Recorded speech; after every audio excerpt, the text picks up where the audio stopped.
Most people have probably heard of Bali in Indonesia, but many fail to venture outside of this tourist paradise to explore some of the 17,000 other islands that Indonesia has to offer. I heard of an island jam-packed with adventure that's so close to Bali it's almost touching, and I couldn't resist the opportunity to once again explore a new place in this fascinating world we live in. Welcome to Java.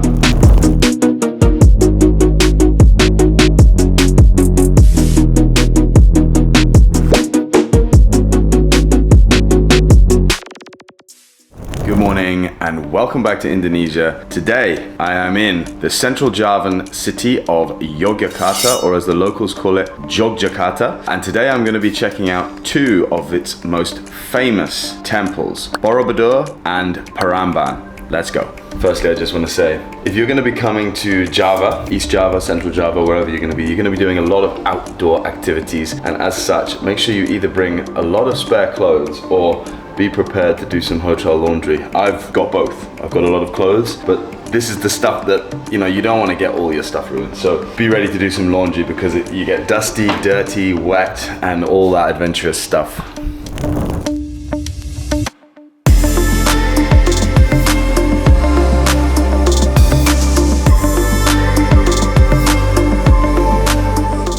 Arrived a little bit early. We're here about 90 minutes early for Borobodur temple. The driver just brought me to this place called Pawan Temple, with Candi Pawan, just down the road. Just a small temple, but something to do. And I think I'm gonna go and get some coffee before we go to Borobodur, because you have to buy a ticket for a certain time to actually go up the top of the temple.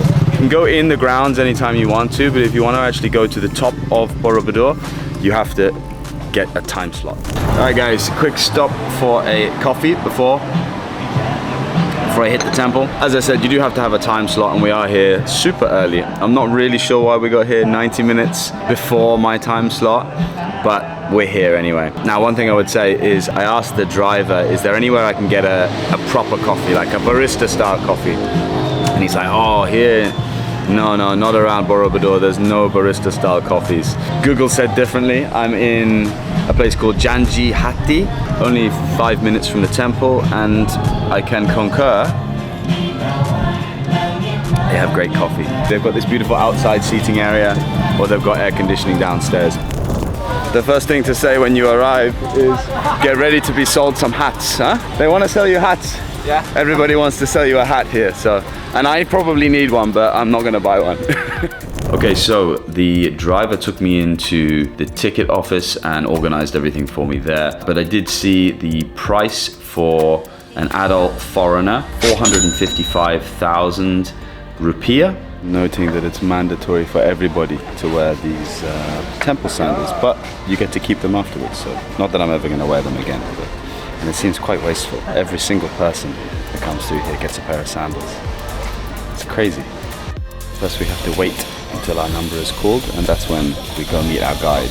Again, the guide comes with the ticket. This is up to you whether you want to sit in that waiting area and wait for the guide. You've paid for it, so it can be quite interesting to walk around with a guide. Although personally, I quite like exploring temples just by myself without a guide. But I wanted to see how the guide was able to improve the experience that I had there. And you will need a guide in order to go up to the top of the temple. So you head up to the top of the temple, and the guide gave us a lot of interesting information about the stone carvings. I noticed that all around the entire temple, every single carving was telling a different story. So the guide explained a few of the stories that had been carved into the rocks there. And it's also worth noting that a lot of this temple has been actually rebuilt from how it was originally found. The fact that they managed to put all of these pieces together to recreate these carvings and these stories that are scraped into the walls is amazing. Then we had around 20 minutes to just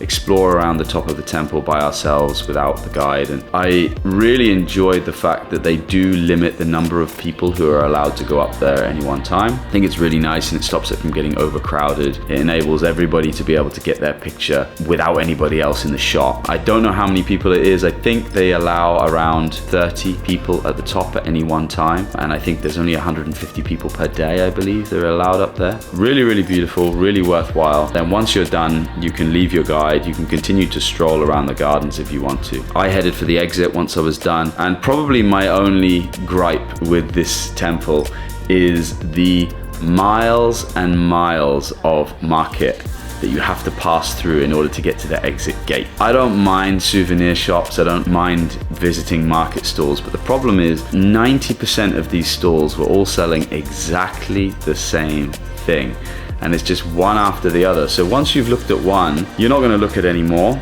but you still have to pass by them, and a lot of the vendors are trying to persuade you to come in and look at their stall, which realistically is not any different from the stall that's next to them, and the stall that's next to them, and the stall that's next to them. I did notice that they're building a new marketplace just outside of the temple, which I think is quite good. You wouldn't have to physically pass through if you don't want to, but right now it's like this corridor of market that just feels like it's never ending. So then you get yourself out of the exit, get picked up by your driver, and that is your time in Borobodur temple. I have arrived to Prambanan temple, finally. Did a lot of driving today, actually. Earlier, my tour around Borobodur temple, it was an organized group tour, so I couldn't really talk too much there, so I just filmed some stuff, and you guys will hopefully hear my beautiful voice over the footage. But now I'm at Prambanan. I was supposed to wait and do a sunset here, but to be honest with you, all the driving and waiting, I just wanted to get here, and it's a really nice temperature right now. It's like 24, 25 maybe, about 25 degrees, cloudy, and very, very nice temperature. The park itself is about 2.5 kilometers long. So what I said to my driver is, I was like, drop me off here, meet me at the other end of the park. I'm gonna explore by myself without a guide, because I canceled the guide as well. I just want to be by myself. So I decided to cancel the guide and go it alone with my leaflet that is written in Dutch, because they didn't have any English ones left. So I got a Dutch one. So I'm gonna enjoy myself alone in the temple. Come and check it out, guys. It's beautiful.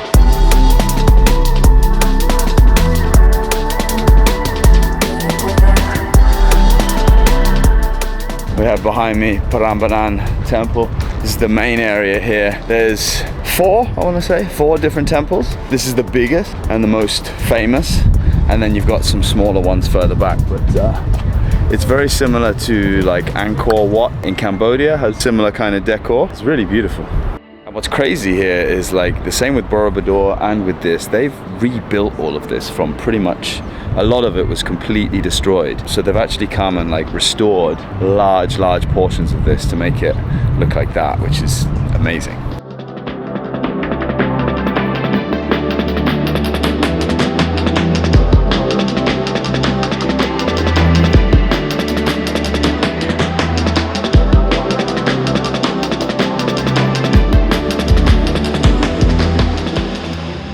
Interesting fact that the guide was telling me earlier is that the original religion here was Buddhism. With that, when the Hindus came over, so they were colonized by India some time back, and India brought Hinduism into the country, but they respectfully allowed Buddhist culture to remain. So even though people started to convert over to Hinduism, they still very much respected the Buddhist culture. So there's a lot of these temple ruins that have mixed kind of Buddhist and Hindu sculptures and architecture. So it's kind of a bit of a blend, even though you'll find literally statues of Buddha around.